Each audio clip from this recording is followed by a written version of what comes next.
मियाँ साहब ने ये फैसला तो किया है कि उन्होंने पाकिस्तान आना है 21 को, लेकिन वो ये फैसला नहीं कर सके कि इस फैसले में रद्दोबदल नहीं हो सकता। मैं आपको खबर की बुनियाद पर कह रहा हूं कि वो डाउट कर रहे हैं, रोजाना शक में पड़ जाते हैं कि कहीं यार ये ट्रैप तो नहीं कर रहे। जिस दिन मरियम नवाज ने शादरा में जलसा किया ना गली में, उस दिन लंदन में, फिर उसके बाद अगले दिन एक मीटिंग हुई है और नवाज शरीफ साहब बाकायदा नाराज हुए हैं कि अगर इस तरह मेरा इस्तकबाल करना है और ये तुम लोगों की तैयारी है कि तुम लोग जलसा एक नहीं कर पा रहे, तो आगे फिर मीनार पाकिस्तान पे लोग कैसे आएंगे।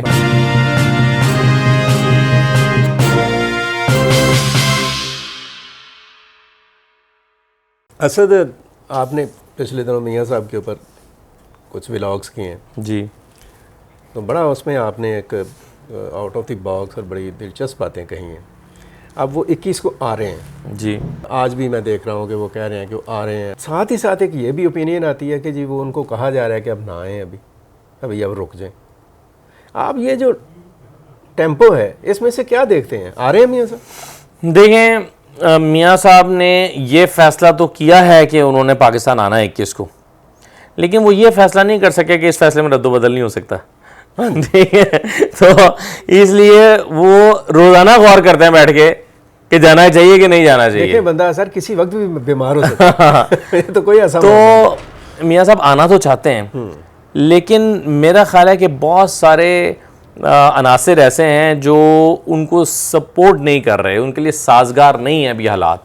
मसलन उनको इस बात का यकीन नहीं है कि इलेक्शन हो रहे हैं कि नहीं हो रहे, और अगर जनवरी में इलेक्शन नहीं हो रहे तो इसका मतलब ये हुआ कि उनके आने का कोई मतलब नहीं फायदा नहीं है। क्या किस लिए आएंगे? अच्छा, फिर उन्हें अभी तक इस बात का यकीन नहीं है कि वो आते हैं तो गिरफ्तार होंगे या जल्द से जल्द जलसा कर जाएंगे। अच्छा, ये खुद भी नहीं है? खुद भी नहीं है, क्योंकि अगरचे उन्होंने अपना ये तो प्लान बनाया हुआ है कि वो 2 दिन पहले हिफाजती ज़मानत लेंगे, हिफाजती ज़मानत उनको मिल जाएगी, शायद कुछ एश्योरेंसेस भी उनके पास होंगी, लेकिन उन एश्योरेंसेस पर भी वो डाउट कर रहे हैं।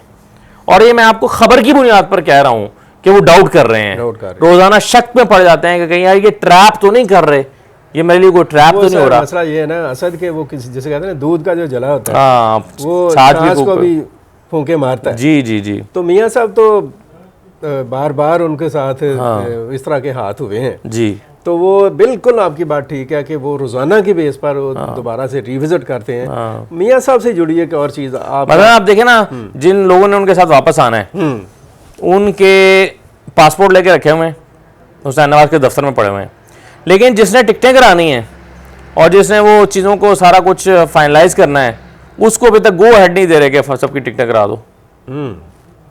तो अब इसका क्या मतलब है? बड़ी आपने एक और खबर वाली बात जो दी है जी, ये अल्लाह ताला आपको और भी किसी जिसे कहा जा सकता है कि आसानियों में से मुझे सर ये बताएं कि ये तो हो गया, हम मियाँ साहब की बात कर रहे हैं, तो कितना बड़ा क्राउड इकट्ठा कर लेंगे? मीनार पाकिस्तान पे वो जलसा करने की प्लानिंग कर रहे हैं। अगर वो आ जाते हैं तो, अगर बिल आखिर वो ये फैसला कर लेते हैं, वैसे तो वो फैसला सऊदी अरब में बैठकर भी कर सकते हैं कि नमाज पढ़ते हुए उनको अल्लाह की तरफ से कोई पैगाम मिले, दिल में आ जाएगा या तुमने नहीं जाना, या यूए में जाकर वो देखें। ये जिस अंदाज में ये प्लान किया गया ना, ये मेरा ख्याल मेरे से फंस गए हैं। जिस दिन मरियम नवाज ने शादरा में जलसा किया ना गली में, अच्छा, वो बड़े दिलचस्प कहानी है। हाँ, वो जिस दिन वो जलसा किया ना सर, उस दिन लंदन में, फिर उसके बाद अगले दिन एक मीटिंग हुई है और नवाज शरीफ साहब बाकायदा नाराज हुए हैं कि अगर इस तरह मेरा इस्तकबाल करना है और ये तुम लोगों की तैयारी है कि तुम लोग जलसा एक नहीं कर पा रहे, ये टीजर है ना, तो आगे फिर मीनार पाकिस्तान पे लोग कैसे आएंगे? बड़ा खतरनाक टीजर है। अच्छा, उससे पहले आप देखें कि इन्होंने ये प्लान किया कि मियाँ साहब को लेने के लिए वहाँ जाएंगे एयरपोर्ट पे, लेकिन जब अंदाज़ा हुआ, लोगों के पास गए, लोगों को दावत दी, तो अंदाज़ा हुआ कि भाई ये एयरपोर्ट नहीं, आप एयरपोर्ट की इसकी अतराफ की सड़कें जाम नहीं कर सकते वो। अच्छा, उनके शायद जिन में बेनज़ीर हैं जो 86 में आई थी, तो वो बिल्कुल मुख्तलिफ हालात थे। वो एक लीडरशिप भी मुख्तलिफ थी, वो डिक्टेटरशिप काट के आ रही थी, उसके ऊपर एक लहू था भुट्टो साहब का लगा हुआ, और उसके बाद कोड़े, और वो यानी वो हालात थे कि सबसे आज इमरान खान एग्जाइल से आ रहे हों तो उनके लिए कैसे लोग निकलेंगे आज, यानी वो पॉपुलैरिटी इमरान खान की है जो उस जमाने में शायद भुट्टो की होगी।